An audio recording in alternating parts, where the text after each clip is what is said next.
ভয়ঙ্কর একটা অবস্থা। একজন প্রবাসীর কতটা কষ্ট হয় এই প্রবাস জীবনে নিজের মুখে বলা খুব কষ্টের। তাই এক প্রবাসী ভাই কষ্টের কথা আপনারা নিজেই শুনেন। যে ভাই, শোনেন আপনার একটা কথা, মানুষ বিদেশ আসলে মানুষ সফল হয়ে যায় না। বিদেশ আসার পরে সে অনেক কষ্ট করে, আর বিদেশ আসার পরে 4 মাস 6 মাস 1 বছরের ভিতরে সে সফল হয়ে যায় না।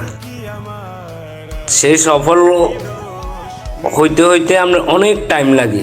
আগে 2 বছর তাকে কষ্ট করা লাগে, অনেক কষ্ট করা লাগে। চাকরি এখানে হয়েছে, দেখা গেছে চাকরি এখানে আপনি ঠিক নাই, চাকরি এখানে খাওয়ার কষ্ট, চাকরি কষ্ট, ঘুমের কষ্ট, রুমমেটের কষ্ট, খানা বানাও, সব কিছু মিলাইয়া একটা প্রবাসী অনেক কষ্ট করে ভাই। তো আমরা যারা বাংলাদেশে আছেন সবাইকে একটা অনুরোধ করবো যে আমরা জানি, ঠিক আছে, আমরাও বাংলাদেশে থাকা অবস্থা আমরাও এরকম ভাবতাম যে ও তো বিদেশ গেছে, ও তো অনেক টাকা পয়সা কামায়। ঠিক আছে, টাকা কামায়, বাংলাদেশের টাকা আর বিদেশের টাকা অনেক তফাৎ।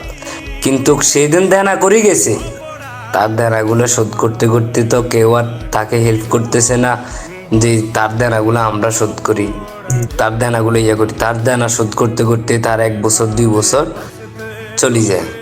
এরপরে 2 বছর পরে তার যখন দেনাগুলো শোধ হয় তখন সে কিন্তু তখনও সে সফল হয়ে যায় না।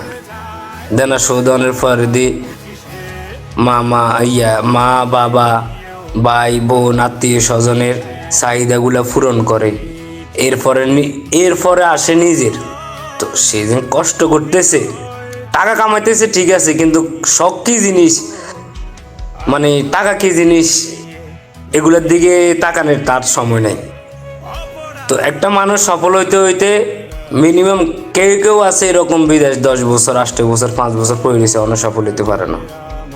তো আমরা করে একটাই রিকোয়েস্ট করবো, অন্তত প্রবাসী করে ফোন দিলে একটু তাদের সাথে একটু ভালো করে কথা বলিয়ে, কিন্তু এই প্যারাটা দিয়েন না যে দোস্ত আমার টাকা দিই, ও টাকা দিতে পারলে ভালো, টাকা না দিতে পারলে ভালো না।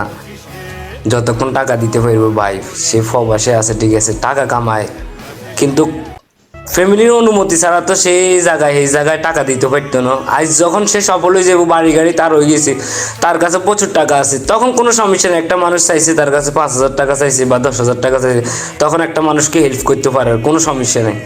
এখন সে বিদেশ আইছে, দেনা করিয়ে আইছে 5 লাখ টাকায়, 5 লাখ টাকা শোধ করতে করতে যে তার কষ্ট হয়ে যায়। আর ইয়ান্দি ডিউটির পরে খানা ফাঁকানের পরে আবার ডিউটি, আবার ঘুম, সব কিছু মিলে একটা প্রবাসী অনেক কষ্ট করে। তো ভাই আপনার কাছে একটাই রিকোয়েস্ট করবো যে একটা কিছু বুঝার চেষ্টা করিয়ে, আগে বুঝবেন সে কি অবস্থায় আছে, তার কি দেনা হেনা আছে, তার ফ্যামিলি কি অবস্থায় আছে, তারপরে যাই। সবাই কিন্তু প্রবাসীদের কাছে টাকা চায়, কিন্তু টাকা দিতে পারলে ভালো, না দিতে পারলে ও ভুলে গেছে, ও প্রবাস টেয়া কামায়, ঠিক আছে, এরকম ভাই। আপনাকে এসব মনোবল দূর করেন, এসবগুলো দূর করেন। একটা প্রবাসী বিদেশ আসে, চাকরি করে,